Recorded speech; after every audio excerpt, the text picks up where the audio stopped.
Good afternoon. Good afternoon. And I want to thank you too for coming out on kind of a miserable day.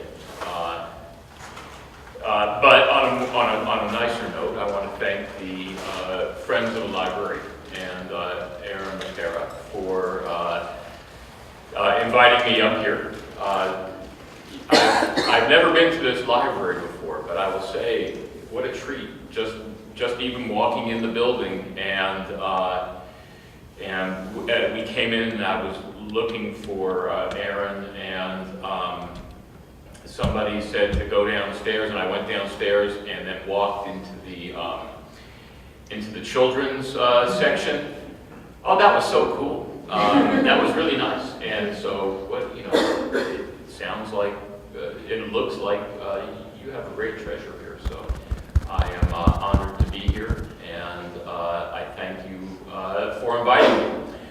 I'm going to talk for, I don't know, a half hour, a little bit more about the Wilmington Ten, and I'm happy to discuss it further with you afterward, and if you have questions or comments or arguments with me, it's all open as far as I'm concerned.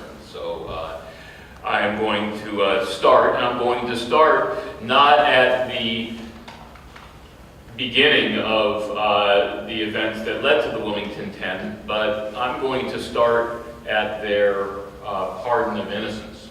On the last day of 2012, Governor Beverly Perdue, in her final days in office, made a highly anticipated announcement. After careful consideration of all the circumstances in what was then the 40-year-old case of the Wilmington Ten, the governor found no basis for their convictions.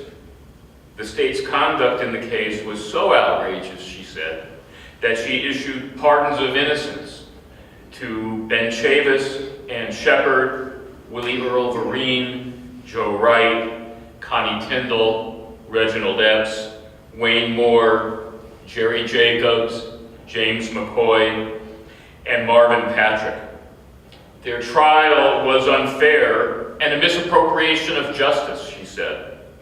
The governor's action culminated a nearly 2-year intensive effort led by the journalist and documentary filmmaker Cash Michaels, and supported by the state's black media and social justice organizations to clear the names of the Wilmington Ten. The campaign brought to the public's attention a case that many had forgotten, or only generally remembered as having something to do with violence and conflict over school desegregation, or maybe even confused with the 1898 Wilmington race riot. Yet the Wilmington Ten is one of the most significant civil rights and civil liberties cases of the African American freedom struggle of the 1960s and 1970s. This afternoon, I'll reacquaint us with the case and the national and international campaign to free them. I want to address 3 general questions today. First, what occurred in Wilmington in 1971 that climaxed in civil unrest and acts of violence?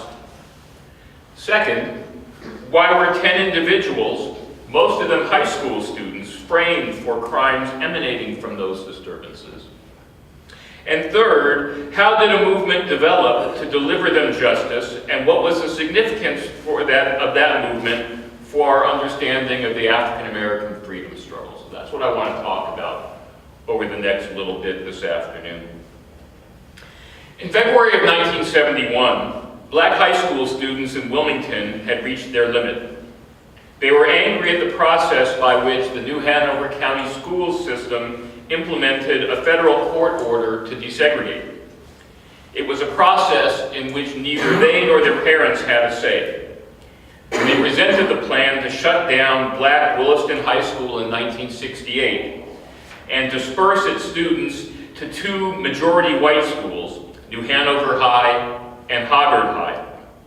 They had had enough of the shabby treatment they had received at these 2 high schools, in which they were effectively unwanted outsiders. They demanded change, and they demanded that change in new rhetoric.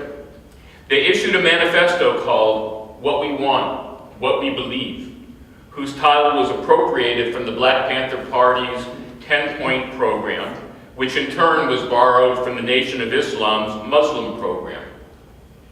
Their demands included the observance of the Martin Luther King Jr. holiday, a Black Studies curriculum and guest speakers relevant to African Americans, an end to the exclusion of and discrimination against Black students in extracurricular activities, the hiring of Black coaches for the school's athletic teams, an end to the suspension and expulsion of Black students who ran afoul of school administrators while white students were treated with leniency, an end to the harassment of Black students by police who were called to campus, an end to physical attacks by white teachers, and keeping non-student whites out of the schools and preventing them from provoking fights with Black students. The school board rejected these demands, and the students began a boycott of classes. They announced their actions in the language of Black Power in another leaflet. Black students in New Hanover County schools have been the victims of white oppression and racism, they wrote. They have been enslaved not only physically, but mentally. We will be respected, not as colored nor Negro, but as Black students. So hear our plea, oppressed brothers and sisters. Join us tomorrow, February 3rd, 1971, when we will walk out of the slave masters' classrooms at 12 noon. Power, peace, and liberation to all Black people. The students' boycott headquarters was the Gregory Congregational Church, whose minister welcomed them after several other churches turned them down. The minister quickly realized that the students required more expertise than he possessed. He called the United Church of Christ's Commission for Racial Justice, which sent political and organizational assistance in the person of its experienced organizer, Ben Chavis. Chavis worked to help the students sharpen their demands and build community support. The first few days of the boycott consisted of public demonstrations at the school board, Black history lessons in the church annex, and strategy sessions. Despite a high participation rate in the boycott, the school board continued to reject the students' demands. The boycott attracted the attention of the Rights of White People organization, I'll call them the ROWP, which drove armed car caravans by the boycott headquarters at night and shot at participants and at the church building. As the police and mayor did nothing to protect the church or its occupants, the violence only escalated. Chavis and Gregory minister Eugene Templeton pleaded for police protection and an evening curfew, but they were rebuffed. The drive-by shootings continued. A Black Baptist minister trying to arrange a peaceful resolution to the conflict was shot by the ROWP. In response, young Black Wilmingtonians, including some who were in the Army and stationed at nearby Fort Bragg, rallied to defend the church. There was retaliatory violence in the form of arson against white-owned businesses by still unidentified parties. Although it is important to note that some of the more publicized incidents were proven or strongly suspected to be arson for insurance and not set by protesting Blacks. On Saturday evening, February 6th, someone set fire to Mike's Grocery, a mom-and-pop store a few blocks from Gregory Congregational Church. The same night, police shot and killed a student leader who went to investigate the blaze.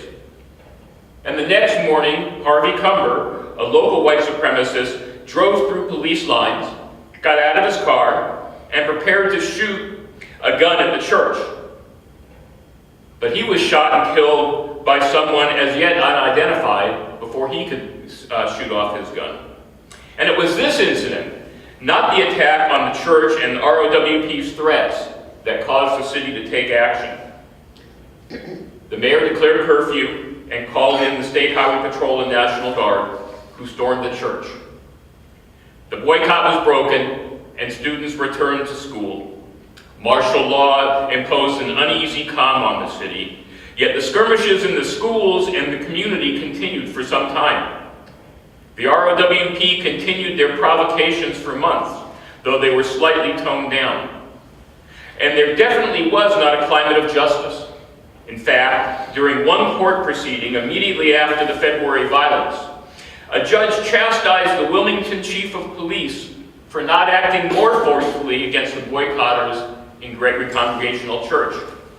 If he had been in charge, the judge lectured, he would have stormed the church like Lieutenant Calley did in the My Lai massacre in Vietnam. Wilmington was not the only place in North Carolina to experience school conflict.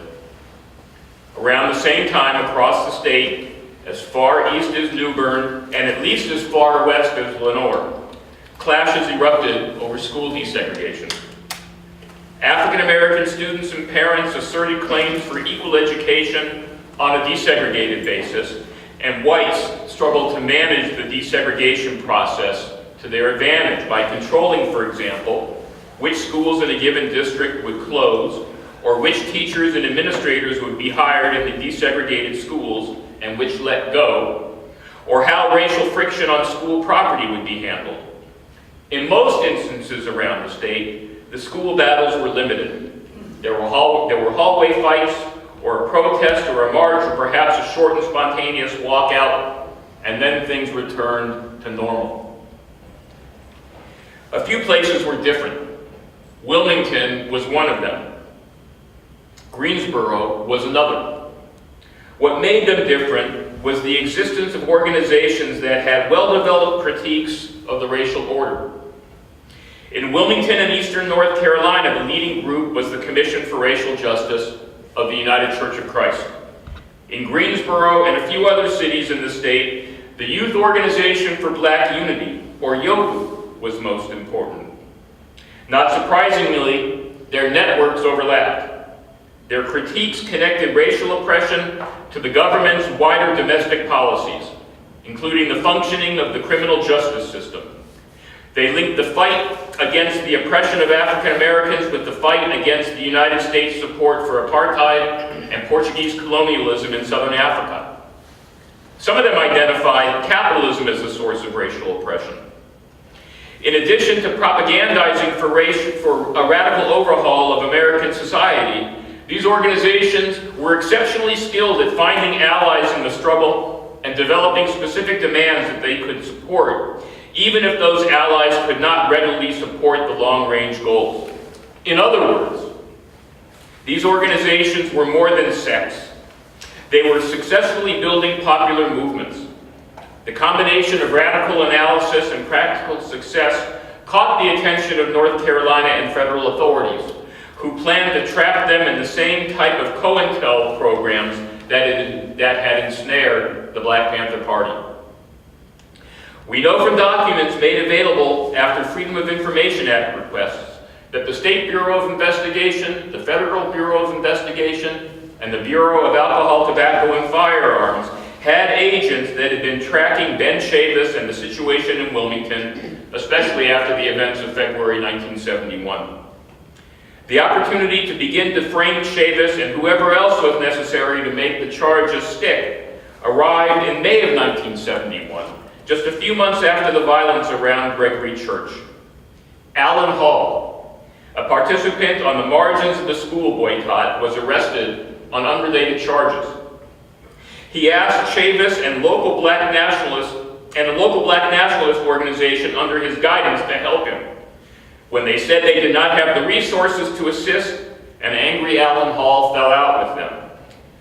An ambitious assistant district attorney named Jay Stroud took advantage of Hall's dispute with Chavis and recruited him to be the centerpiece of what became his case against the Wilmington Ten. Stroud first talked to Hall when he was arrested, but before he was charged with the crime. That in itself was highly unusual, as district attorneys did not routinely get involved at that early a stage. Stroud secured from Hall a statement implicating himself, Chavis, and others in the murder of Harvey Cumber and in the burning of Mike's grocery store. Over the next several months, while Hall languished in jail waiting for a trial and sentencing, Stroud met Hall several times to refine and embellish his story. Bureau of Alcohol, Tobacco, and Firearms agent Bill Walden became involved too. Walden had experience fabricating charges against black radicals. He was instrumental in recruiting informants and paying them to lie about Chavis and Jim Grant, who went to prison as one of the Charlotte Three. Once the story was massaged to Stroud's and Walden's satisfaction, Walden wrote it up and Hall signed it, and this became the basis for the charges against the Wilmington Ten. In March of 1972, Chavis and 16 others were arrested on charges connected with the burning of Mike's Grocery. J. Stroud manipulated the process of charging them. He indicated that he would consider not charging some of the big fish in order to provoke little fish to turn on those who Stroud believed were more involved and more dangerous. The district attorney ultimately decided to bring charges against 12 of the 16 who were arrested, only 7 of whom ended up on trial as part of the Wilmington Ten. The 3 remaining members of the Wilmington Ten were added later, while the charges against the others were not pursued. At the probable cause hearing, Alan Hall was the prosecution's principal witness. His testimony was erratic. He could not accurately describe the geography around Gregory Church and Mike's. For example, he swore that he shot a gun at police when he was standing at the corner of 5th Street and 6th Street, even though those streets ran parallel and did not intersect. Sometimes during his testimony, he said that he was at the church and heard Chavis agitate the student boycotters to commit crimes. But at other times, he also said he was not there, but was rather somewhere else. When he was confronted with the inconsistency between his testimony and his signed statement, Hall said that he had verbally made corrections to the statement several times, and that the district attorney, J. Stroud, had written them down. Therefore, Hall insisted, there was no inconsistency. Now, the only way to tell was to look at the so-called amended statement. But the district attorney refused to turn it over to the defense, and the judge agreed with him. The defense was thereby deprived of an opportunity to probe Hall's veracity and credibility.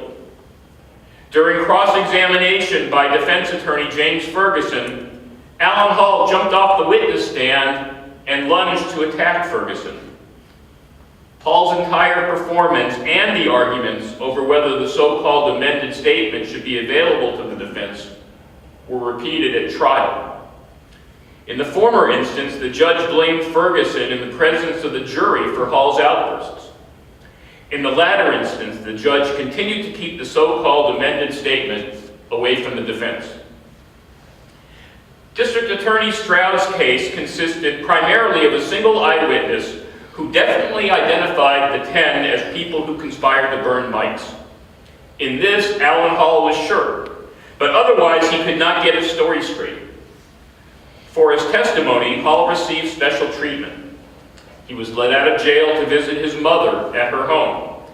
He was allowed to visit his girlfriend, who was brought by police escort from her home in Asheville. While he prepared his testimony in advance of the trial, he stayed at a hotel at the beach and then at a beach cottage. He received a reduction of the prison sentence he was serving. No jury was ever allowed to hear about these emoluments, which had the practical effect of preventing Hall's credibility from crumbling. Stroud's case was shaky, and it was too chancy to balance the case on his testimony and credibility. Stroud had to devise another way to ensure victory, and he worked to rig the jury. The trial opened in early June of 1972 in Burgaw, the seat of Pender County. The defense had successfully argued for a change of venue owing to the racial polarization and inflammatory and prejudicial news coverage in New Hanover County. Over the course of a week, Stroud and defense attorney James Ferguson, an Asheville native who is also mentioned, I see, up on one of the posters up there. Anyway, Stroud and Jay Ferguson fought to seat a jury under presiding judge Joshua James. In such a controversial case, the judges seemed intent on weeding out potential jurors whose minds were polluted wounded by adverse publicity, or who were already convinced that at least some of the defendants were guilty. Judge James seemed determined that both the state and the defendants would receive a fair trial. By the end of that first week of jury selection, given which jurors had been accepted by both sides and who remained in the jury pool, it was a numerical certainty that a majority of the jury would be African Americans. Realizing that this was crucial to his trial and that this crucial part would not go his way, J. Stroud faked an illness. The court adjourned early that Friday, and on the following Monday, Stroud still said he was ill, and the prosecution requested a mistrial. In notes to himself, weighing the pros and cons of being sick and requesting a mistrial, Stroud wrote that a new trial had the positive outcome of getting a new judge, getting a jury more to his liking, and getting help from a newly created position of special state prosecutor who specialized in controversial and high-profile cases. He also noted that a new trial would also give him a chance to try Ann Shepard separately. And this would be in his favor because it would keep out of the trial of Chavis a damning piece of evidence, which is a letter that Alan Hall sent to Ann Shepard from jail that threatened her if she did not back up his story about Chavis and others firebombing Mike's grocery. Evidently not aware of Stroud's musings and believing him to be seriously sick and unable to carry out the business of the trial, the judge granted a mistrial. Just as Stroud expected, he was both better prepared and had a more sympathetic judge when the trial convened again in September of 1972. Superior Court Judge Robert Martin was what was called a special Superior Court judge. He was not elected, but he was a political appointee. And part of his job was to travel the state and try racially charged cases. For example, he presided over the travesty that was the trial of the murderers of Dickie Merrow in Oxford, North Carolina in 1970, which is at the center of Tim Tyson's memoir, Blood Done Sign My Name. Martin was an acolyte of the segregationist gubernatorial candidate Beverly Lake. During the Wilmington Ten trial, Judge Martin lunched with the state attorney general Robert Morgan, whose office oversaw the prosecution. During jury selection in the second Wilmington Ten trial, he seated jurors who plainly stated that they had made up their minds that Chavis and other defendants were guilty. He seated jurors who were relatives of law enforcement officers and National Guardsmen who were on duty in Wilmington. He regularly prevented Attorney Ferguson from probing prospective jurors' racial attitudes. Martin's actions abetted District Attorney Stroud's plans to exclude blacks from the jury and to include white supremacists. Here are some sample jury selection comments in Stroud's handwriting, which came to light in 2011, maybe 2012. Here are some things that he wrote in his own handwriting. Stay away from black men. KKK, good, was a notation that was next to one juror's name. Next to a black juror's name, he wrote, sensible, Uncle Tom type. Next to another one, possibly KKK, good. Next to an unacceptable black juror, keep off if can.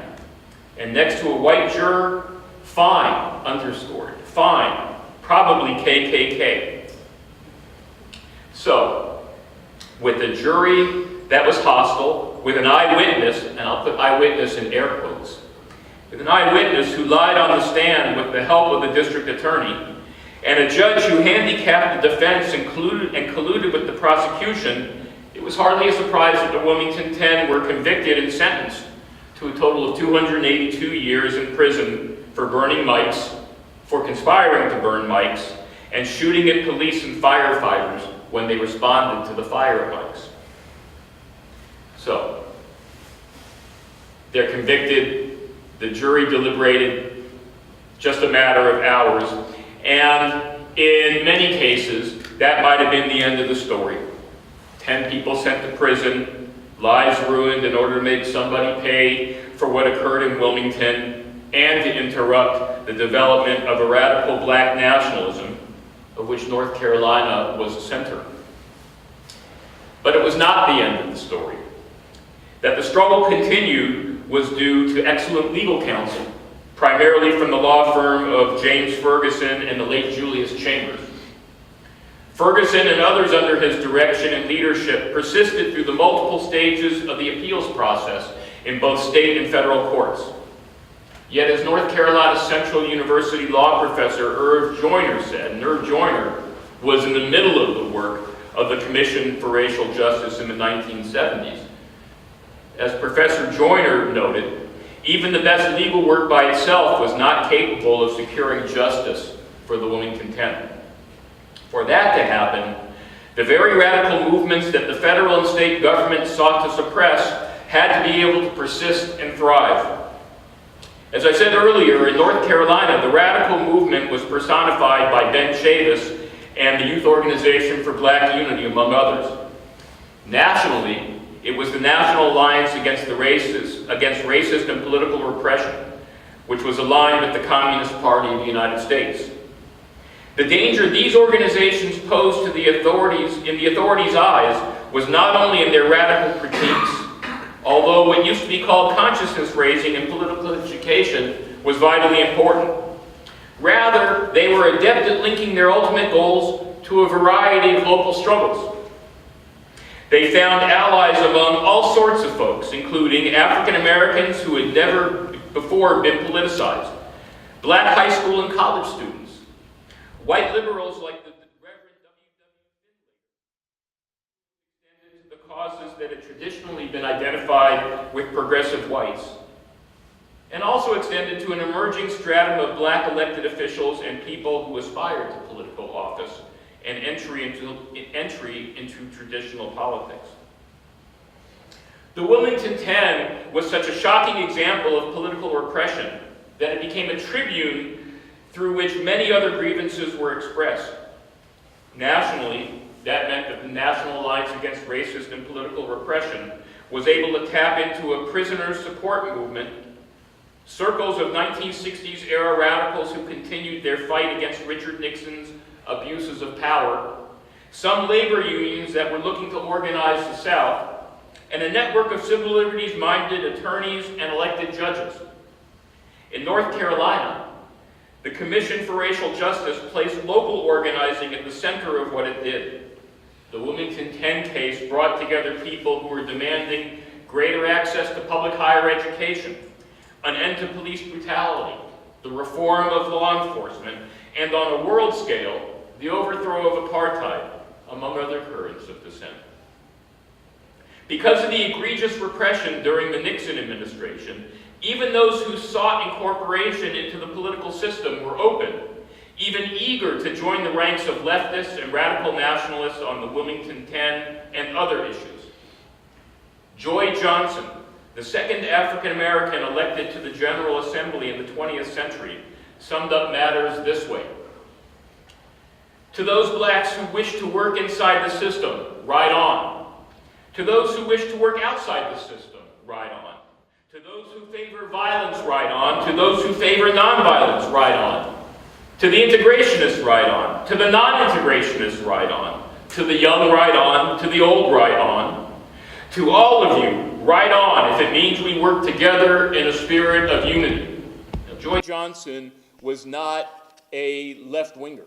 He was squarely in the center of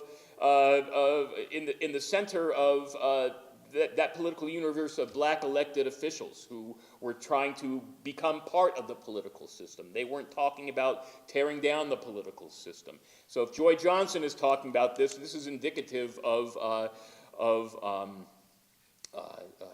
it's indicative of a state of mind and a belief that the left had something to say and had some talent in organizing, and that they needed to work with them rather than stand at arm's length or say, I'm not a leftist, I repudiate you, and I'm not going to have anything to do with you. Joy Johnson's statement at this meeting that I had just read to you, it was this spirit and this largeness of mind and purpose a conscious decision not to retreat when opponents claimed that you were consorting with radicals and revolutionaries that allowed the campaign to free the Wilmington Ten to advance. Politically, there were clear connections made among different fights for equality, beyond which different groups freely propagated their analyses and points of view. Practically, the major organizations devised a variety of activities for individuals to act on their conscience. Signing and circulating petitions, attending and organizing community teach-ins and large conferences, writing letters to the editor of a local paper, attending a march, participating in civil disobedience, picketing somewhere, talking to a neighbor, organizing a local neighborhood coffee clutch, things like this. There was something there for everyone. That, of course, is on the domestic front. Historically, one of the most effective tactics in the civil rights struggle has been creating international pressure. The major organizations fighting to free the Wilmington Ten worked to build international solidarity. The clamor across the nation, combined with European agitation centered in both East and West Germany, created a huge problem for the newly elected president, Jimmy Carter, who had made human rights a central theme of his administration's foreign policy. The president frequently invoked Amnesty International to score propaganda points in the arena of world public opinion. But from the earliest days of his presidency, Carter was dogged by reporters about the Wilmington Ten. He tried to evade the issue by saying it was a North Carolina matter, not a federal issue. But when Amnesty International named the Wilmington Ten prisoners of conscience in 1977, Carter could no longer remain unengaged. More, the American human rights record had come under sustained international scrutiny, including at the 1975 Helsinki Conference on Security and Cooperation in Europe and its 1977 follow-up meeting in Belgrade. The Soviet Union, which promoted the challenge to the American image, succeeded for a time in rallying European human rights activists. The alliance against racist and political repression was especially deft in building international solidarity by tapping into the U.S. Communist Party's international networks. Thousands of letters and petitions with tens of thousands of signatures from people across Europe filled the mailrooms of the President of the United States, the Governor of North Carolina, and judges involved in the court cases demanding freedom for the Wilmington Ten. Responding to a newspaper journalist's question, United Nations Ambassador Andrew Young admitted that there were hundreds of political prisoners in the United States, a stunning admission for a high official in the government. On the defensive, and in response to these challenges, President Carter ordered the Department of Justice to review the Wilmington Ten case. Justice Department attorneys determined that there were serious irregularities in the Wilmington Ten trial. After deliberating about available remedies, the U.S. Attorney General Griffin Bell paid a call on North Carolina's Attorney General Rufus Edmisten and encouraged him to seek a new trial. Edmisten flatly refused. Eventually, the Justice Department decided to file a friend of the court brief in federal district court in North Carolina in support of the Wilmington Ten's appeal for a new trial.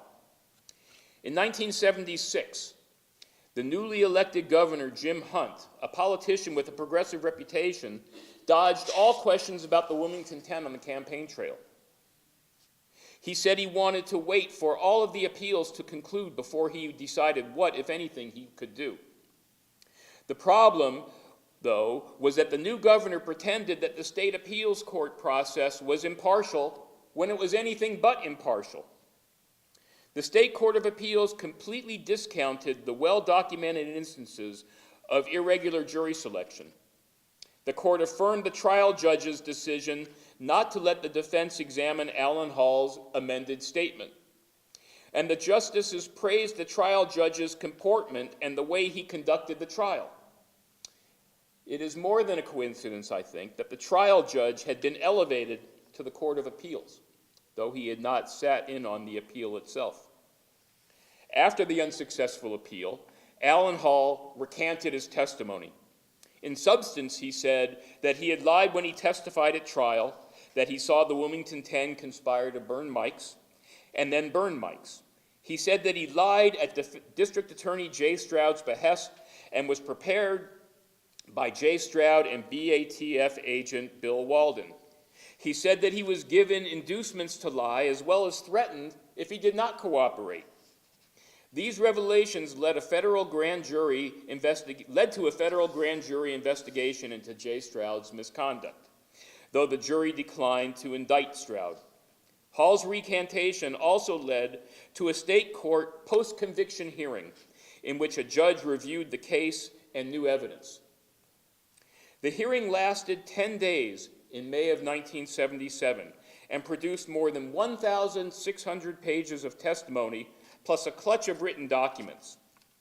But at the end of closing arguments, Judge George Fountain announced his immediate decision that Hall's recantation had no merit, the original trial had been fair, and that the conviction would stand.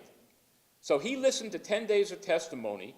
He had all these transcripts in front of him, all of these documents. He didn't even take 30 minutes to go off the bench and go into his chambers and pretend even to consider all the evidence. He just ruled right from the bench that the appeal had no merit and the convictions would stand. Then, without any notice to the lawyers for the Wilmington Ten, he worked secretly and exclusively with the state attorney general's office to produce a written opinion. In fact, the assistant attorney general wrote the findings of fact and conclusions of law, which Judge Fountain adopted pretty much wholesale and signed. I believe I've looked at the draft and I've looked at the final document, and I think the difference is a couple of commas and a semicolon, and maybe a changed word here and there. But it was nothing at all significant or even minor. It was this counterfeit process that Jim Hunt depended upon for guidance. With the state appeals process concluded and a promised decision by Governor Hunt imminent, the pressure began to build on him. A state representative from Durham and one of the most influential black politicians in the state, the recently retired Mickey Mishaw, recalled going for a drive with Hunt in late 1977 or early January 1978 and trying to convince him to pardon the Wilmington Ten. Hunt refused. He said that he did so not on the merits of the case, but because he feared losing white support. So instead, Instead, Hunt went on statewide television, said that he was convinced of the Wilmington Ten's guilt and believed they had a fair trial. But, he continued, he thought their punishment was too harsh and he shortened their sentences, which made them eligible for parole over the next year or so. Some of the Wilmington Ten accepted Governor Hunt's gesture as the best they could get, and they awaited their release. Joe Wright said he understood that Hunt was in a bind and that he would vote for him if he could. And who could blame him? He was the one, and the others are the one who accepted Hunt's decision. They were the ones who were serving prison time. But from the point of view of ethics and rights and justice, such half measures as Hunt's had to be rejected. In fact, the governor's inaction re-energized the campaign to free the Wilmington Ten. The ultimate united front organization called the North Carolina Coalition to Free the Wilmington Ten was formed. It combined the energy and networks of the state's bounty of black nationalists, politically awakened clergy, politicians who grew out of the mass struggles of the 1960s, and activists from the vigorous black liberation and fragile trade union movements who had come to embrace Marxism. This coalition brought into its orbit a broad sample of North Carolinians struggling on a number of issues. The core issues of the Commission for Racial Justice were represented: prison reform, overhaul of the justice system, police brutality, freeing political prisoners. People whose main concern was supporting South Africa's fight against apartheid also joined the coalition. Parents and students who opposed the new high-stakes competency tests, the ancestor of No Child Left Behind, saw the Wilmington Ten as their fight. So too did defenders of the state's historically black colleges and universities, who in the 1970s were worried that the UNC Board of Governors was trying to eviscerate them. Pressed on the national and world stages, in 1980, the United States Court of Appeals for the Fourth Circuit, historically a conservative court, recognized what all other federal and state courts took pains to avoid, that the Wilmington Ten did not receive a fair trial, that the prosecution likely manufactured evidence, that the prosecutor encouraged his witnesses to lie, and that the convictions must be overturned. The state of North Carolina chose not to retry the case. It was a great victory for justice and a fitting comeuppance for the political and criminal justice systems that worked in the 1960s and 1970s to criminalize dissent. But it was not a complete victory, as there was no pardon. And as individuals of the Wilmington Ten continued to live under a cloud of suspicion, many people suspected that they had got off on a technicality and were guilty of something. The pardon did not come until the last days of Governor Beverly Perdue's tenure in office, and unfortunately, it came too late for Joe Wright, Jerry Jacobs, Ann Shepard, and Connie Tyndall. But fittingly, there was a joyous celebration of the pardons of innocents at Gregory Congregational Church in Wilmington, the headquarters for the 1971 school boycott. 5 of the 6 surviving Wilmington Ten were there, as were their attorneys, comrades in struggle in the 1970s, and veterans of the Black freedom struggle in North Carolina and the South. In 1971, the rights of white people drew some of its membership from active duty and retired Marines around Camp Lejeune. At the pardon celebration was a multiracial contingent of more than a dozen Lejeune Marines who had heard of the struggle and wanted to learn more. So things do change some. As I think about the Wilmington Ten, I am cognizant of the lives that were disrupted. I think about the struggle in Wilmington emerging from conflict over segregated education and know that the issue of equal public education is far from resolved today. Most recently, as you can tell from my remarks today, I've been pondering the movement to free the Wilmington Ten and how a political movement can sustain itself even in what appears to be especially adverse times for it. The 1970s in North Carolina, and perhaps around the country, was, from the perspective of mass movements, a fluid decade. The state was a petri dish of alternatives to the more staid, nonviolent direct action groups that we have come to associate with the civil rights movement. There were black nationalists of both religious and secular varieties. There were groups that embraced Marxism and sought to make the United States a socialist country. There were people who participated in the struggles of the 1960s who tried to grab the levers of power through the ballot and traditional electoral politics. People like Joy Johnson, Mickey Mishaw, Howard Lee, Alma Adams, and Frank Balance formed the nucleus of a class of black elected officials in the state. These were different trends, markedly different, but in large part because of the extreme repression that was brought on the black freedom struggle in the 1960s and early 1970s, they found ways to cooperate, to influence and be influenced by each other. Importantly, the left offered both valuable social and political critiques and excellent organizing skills. Without these, the movement would not have gone anywhere near as far as it did. Those headed in the direction of incorporation into the political system were not afraid to be associated with the left. I venture to say that they would not have been successful without leftist forces. And it was the left, I think, that steered the campaign to free the Wilmington Ten to victory and brought to the state's and nation's attention all manner of issues of social injustice and demanded that they be addressed. Thank you.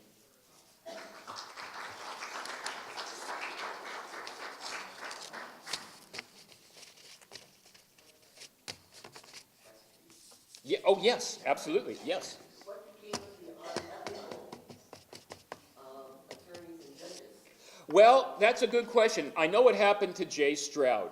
Jay Stroud, at some point in the 70s, I think, left New Hanover County and ended up in, I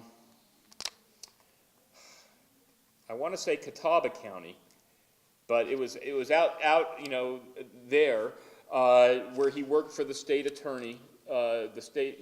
He was a prosecutor for a while. He went into private practice.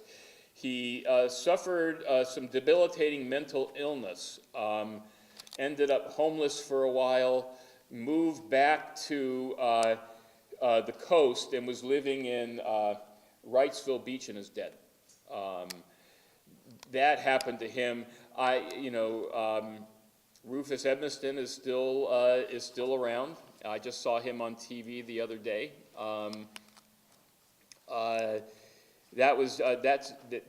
Jay Stroud was the main one like that. The judge, I don't. He's dead. That much I know, but I don't know. He had a job that he was. Because he traveled around the state trying these cases, he just did a hatchet job on just about every one. So, yes. Were these students high school students? Yes, 8 of the 10 were high school students. They were all, between 17 and 19, like that. Yes, they were tried as adults, charged and tried as adults.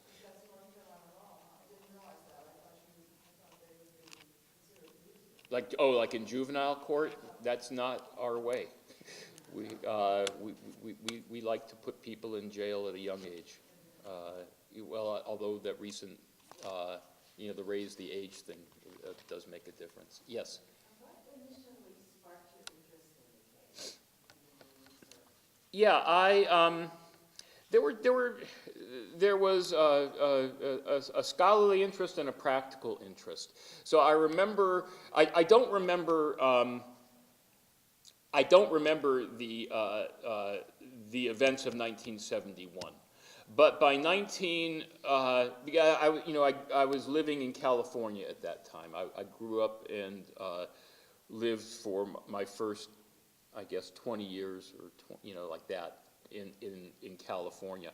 But I do remember in the mid 1970s, I do remember hearing about it. I mentioned the North Carolina Coalition to Free the Wilmington Ten. Well, they had it was primarily in North Carolina, but they did have access to some type of national alternative media, and I do remember hearing about that. And then in 1980, excuse me, in 1979, in November of 1979, there was the massacre in Greensboro of 5 communists in Greensboro. And in February of 1980, there was a march in Greensboro, and I was at that march, and I heard Ben Chavis speak. So I kind of tucked that away. When I finished my project on Walter White, I was looking around for something, for another project, and that was something that I remembered. And so that's the scholarly, interest. But Walter White took me all over the place, and I wanted to have a project that was, more based in North Carolina. And as I had been a longtime resident of the state, I wanted to do something that had, I wanted to explore our state's history, and so that's what got my interest in it. Yes. You were writing about the research you did on Logan, and mentioned that you've got very little cooperation from the Department of Justice. Yes. Could you talk about that? How exactly did they not cooperate? Well, how exactly did they not cooperate? Well, I had wanted, there were a couple of things. One, they were slow as heck in releasing the trial transcripts.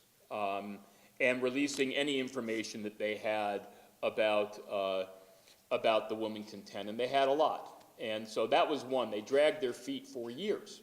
And so that was one thing. The second thing was that I wanted to interview the attorney who was leading the Justice Department investigation into the Wilmington Ten from the 1970s. So this was nearly 40 years, 35, 40 years later. I wanted to interview that person, and I could not. The Justice Department refused to make her available, and so that, they said, no, we don't think it's in our interest for her to talk to you. So it was, this was under the Bush administration. And so let's see, there had been Carter, Reagan, Bush, Clinton, Bush, 5 presidents, and of course this all happened originally under Nixon. So, and maybe Nixon and Ford. So it'll take 7 presidents, 7 administrations. They still refused to let me interview the attorney. So, and she was willing to talk to me, but they wouldn't let her. So that's what I was talking about. They were really uncooperative.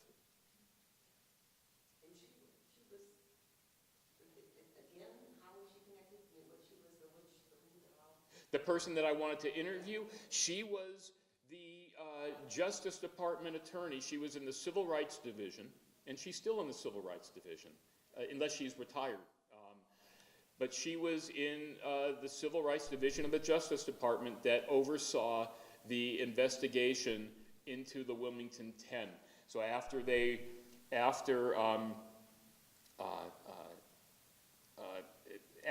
Alan Hall recanted his testimony and Carter was under pressure, Carter ordered the Justice Department to look into the case and see if there were any irregularities. She was the one that led that review.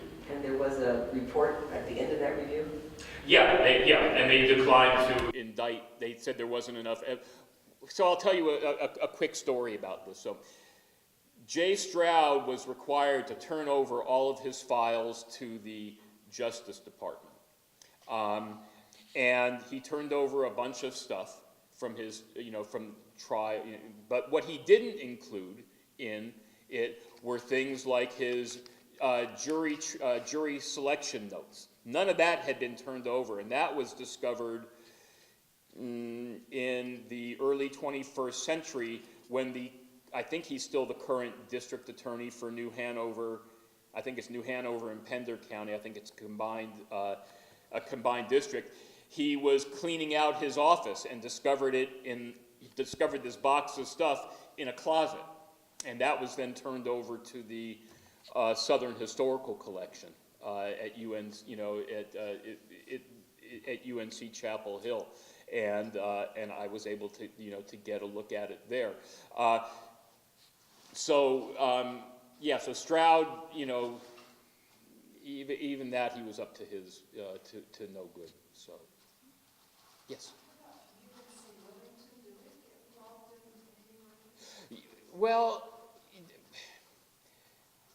did it get involved in any way? Not that I know of, although they certainly did collect. I mean, they have very good archive on the Wilmington Ten, but I don't know, and after the fact, so when 71 plus 40 is 2000, so in 2011, UNC Wilmington had a series of programs marking the anniversary of it, and It was integrated in the 70s. I think so. Yes. So they were having the problems that high school was having. Oh no, I don't think so. So that they were probably just getting integrated. So just beginning, you shouldn't say that there were more than a handful of students of color. No, I think they were not. They were not a location of unrest, so far as I was able to determine. That was largely focused on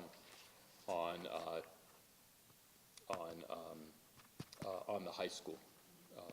Yeah, it's largely focused among high school students. Did you find any evidence that there ever was an amended document? Yes. From the main? Yes, I did, and it was, yes.